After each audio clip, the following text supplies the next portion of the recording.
Hello hi guys, welcome to the new mini blog. ఈరోజు special ఏంటంటే వెల్లుల్లిపాయ rice అండి. వెల్లుల్లిపాయ రైస్ మీరు ఏమైనా టేస్ట్ చేసారా? టేస్ట్ చేస్తుంటే ఎలా ఉందో కమెంట్ చేయండి. ఈరోజు వచ్చేసి ప్రాసెస్లోకి వెళ్దాము. ఇంకా చూడండి, ఫస్ట్ అయితే ఆనియన్స్ అయితే 2 తీసుకున్నాను. నేను చిన్నగా పీసెస్గా అయితే కట్ చేసుకున్నాను. ఫస్ట్ అయితే వెల్లుల్లిపాయలు తీసుకున్నాం కదా, అవి అయితే పొట్టు తీసి పెట్టుకోవాలి. అది వచ్చేసి రోట్లోకి వేసుకుంటున్నాను.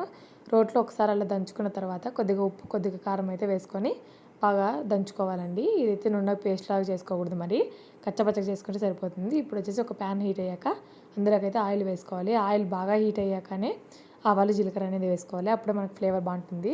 చూడండి, ఇప్పుడు వచ్చేసి ఆనియన్స్ అయితే ఫస్ట్ కట్ చేసి పెట్టుకున్నాం కదా, ఆనియన్స్ అయితే వేసుకుంటున్నాను.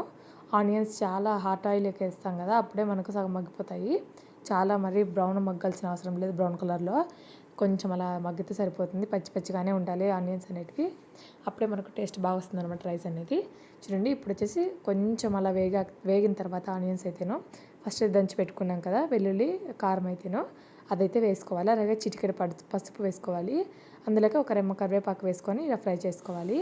మరి అంటే మాడేది అట్లా మనము ఫ్రై చేసుకోకూడదు. ఆ పచ్చి ఫ్లేవర్ పోయే వరకు చేసుకోవాలి. మరీ పచ్చి పచ్చిగా ఉండకూడదు, అలానే మరీ ఎక్కువ వేగిపోకూడదు. అంటే మనకు రైస్కి ఫ్లేవర్ పట్టాలంటే అలా కొద్దిగా తగలాలన్నమాట పచ్చితనం అనేది.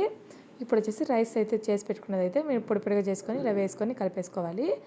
చూడండి, ఇప్పుడైతే నా తమ్ముడికి అయితే పెడుతున్న టేస్ట్ చేయమని ఎలా ఉందనేది చెప్పడం మర్చిపోయాను. ఇందులోకి పచ్చి ఎర్రగడ్డ అయితే సూపర్ కాంబినేషన్ అండి, సూపర్గా ఉంటుంది అంటున్నాడు. I hope you like this video వచ్చినట్లయితే please like, share and subscribe guys. Thanks for watching.